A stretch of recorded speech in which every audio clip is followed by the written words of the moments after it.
गीता की शादी के बाद से ही नीलम के मन में जलन धीरे धीरे बढ़ती जा रही थी। हर कोई गीता की तारीफ करता, उसकी खुशियों की बातें करता और यही बातें नीलम के दिल में चुभती रहती। एक दिन वो घर के एक कोने में अकेली बैठी थी। उसके चेहरे पर गुस्सा और आंखों में नफरत साफ झलक रही थी। गीता, गीता, हर जगह बस उसी का नाम, जैसे इस घर में और कोई है ही नहीं। सब कुछ उसे ही मिलना था क्या? अच्छा घर, अच्छा पति, और अब सब कहेंगे कि उसे बच्चे का सुख भी मिलेगा। नहीं, मैं ऐसा कभी नहीं होने दूंगी। वो मुट्ठी भींच लेती है।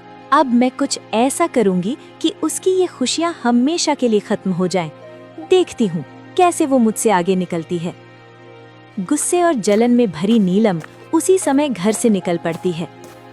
वो गांव से दूर एक घने जंगल की ओर बढ़ती है, जहां चारों तरफ सन्नाटा और डरावना माहौल होता है।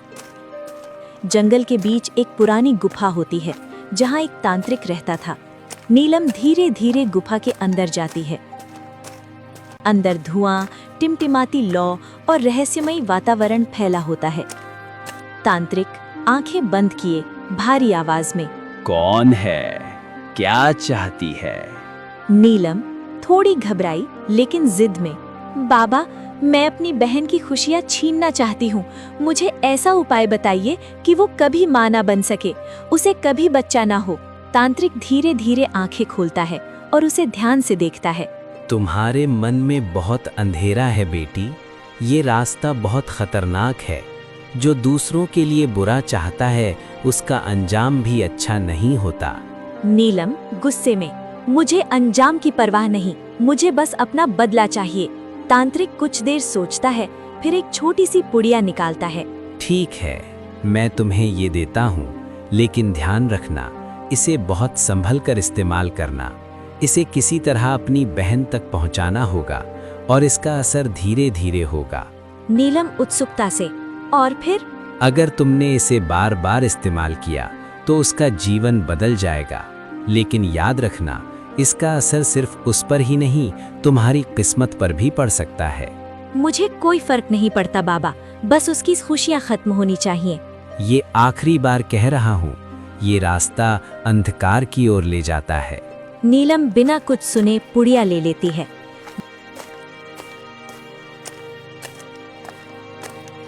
गुफा से बाहर निकलते ही उसके चेहरे पर एक खतरनाक संतोष दिखाई देता है। अब सब कुछ बदल जाएगा गीता, अब तुम्हारी बारी है सब कुछ खोने की। वो हंसते हुए वहां से चली जाती है। घर में बैठी नीलम अब हर दिन एक ही बात सोचती रहती थी कि गीता की खुशियां कैसे छीननी है। एक दिन वो अचानक अपनी माँ पिता के पास आती है। माँ, मुझे दीदी की बहुत याद आ रही है। शादी के बाद से ठीक से मिली भी नहीं। मैं उनसे मिलने जाना चाहती हूँ। अरे बेटा, ये तो बहुत अच्छी बात है। बहन से मिलने में कैसा सोचना? हाँ, जाओ बेटा, बहन का घर ही तो है, वहाँ तुम्हारा भी उतना ही हक है। नीलम अंदर ही अंदर मुस्कुरा देती है। जी पिताजी, मैं जल्दी ही लौट आऊंगी। कुछ समय बाद नीलम गीता के ससुराल पहुंचती है। जैसे ही वो हवेली के सामने खड़ी होती है, उसकी आंखें चौड़ी हो जाती हैं। इतनी बड़ी हवेली, इतना पैसा, और ये सब गीता का है? नहीं, अब सिर्फ गीता का नहीं रहेगा। मैं उससे सब कुछ छीन लूंगी, उसका सुख, उसका घर, यहाँ तक कि उसका पति भी। दिन बीतने लगते हैं। नीलम मीठे स्वभाव का दिखावा करती है, लेकिन अंदर ही अंदर अपनी चाल चलती रहती है। एक दिन वो रमेश के पास बैठती है। जीजा जी, एक बात पूछूं, बुरा तो नहीं मानेंगे? नहीं, कहो नीलम।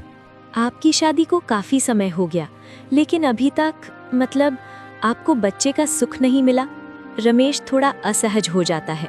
कभी आपने सोचा कहीं कोई कमी? रमेश चुप होकर, नीलम, ऐसी बातें? मैं तो बस आपकी भलाई के लिए कह रही हूँ। इतने बड़े घर का वारिस, और अगर... रमेश अब सोच में पड़ जाता है। धीरे धीरे नीलम की बातें रमेश के मन में जगह बना लेती हैं।